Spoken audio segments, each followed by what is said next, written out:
Next up, we have lots of conquests, starting with the Assyrians at the time of King Hezekiah. At this time, the northern kingdom has been taken captive, and the Assyrian king Sennacherib is trying to conquer Jerusalem and enlists the Hebrews in his army. In 2 Kings 18 and 19, we read about this exchange. But when Sennacherib is at Lachish, Hezekiah sends him tribute in an attempt to dissuade him. Once he realizes he's in trouble, then he asks Isaiah for help from God. Anyhow, God ends up wiping out 185,000 of his army, and he turns back to Assyria where his sons murder him. Of course, his carvings chronicle his victories rather than his defeats.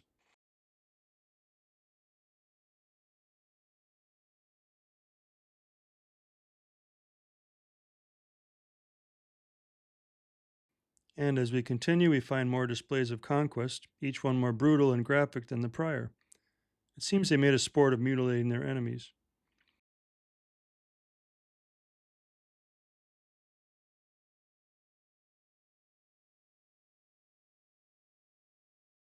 Here are the reliefs from Sennacherib's defeat of Lachish, and I wonder if these were a bit over the top due to his defeat at Jerusalem.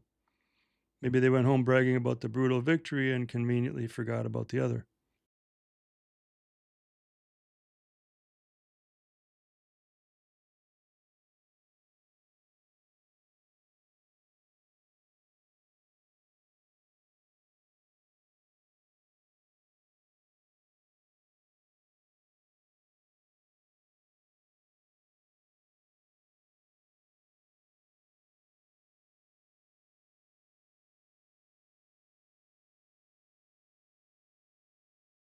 This display shows people bowing and paying homage in order to survive. Seems they love to display their enemies impaled on spears and being flayed alive, amongst other unmentionable horrors.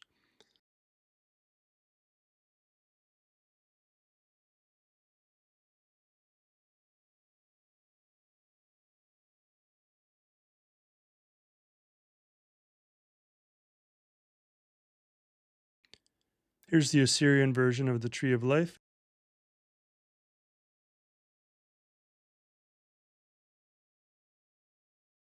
This is a burnt section from Nineveh. Nahum prophesied in chapter 3 that Nineveh would be consumed by fire. I just thought that was kind of an interesting thing to add.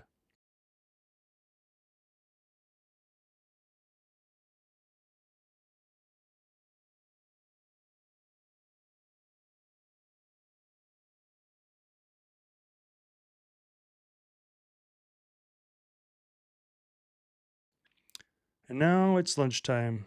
The cafe here is surprisingly good.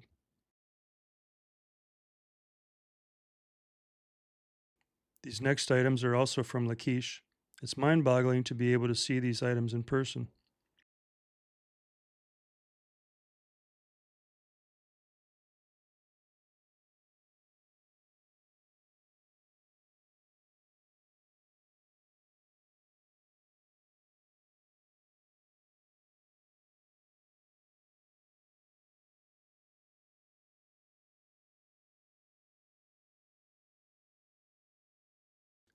Now we're going to read from Isaiah chapter 22. We can read about this guy Shebna, who was the steward of the kingdom of Judah, starting in verse 15. And this particular piece is from the sepulchre that he had carved for himself.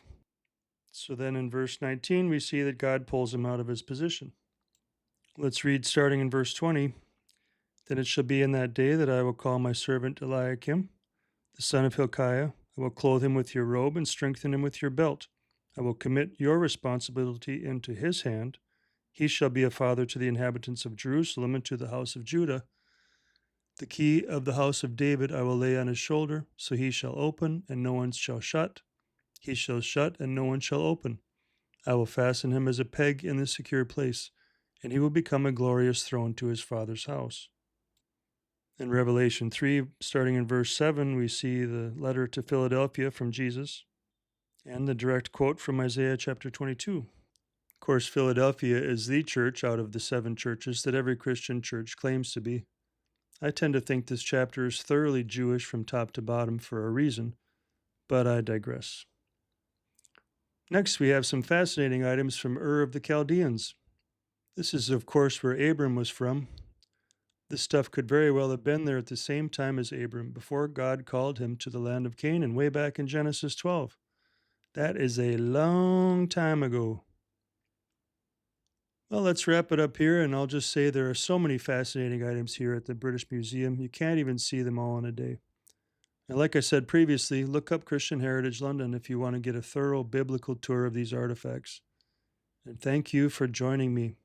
Heaven sounds great, but forgive me for this, Lord. I'm not really ready to go.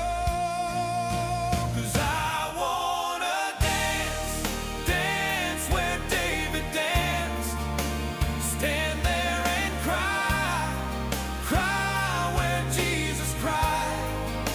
And lay myself down on the hill where he bled and died. If I had the chance, oh, if I had the chance.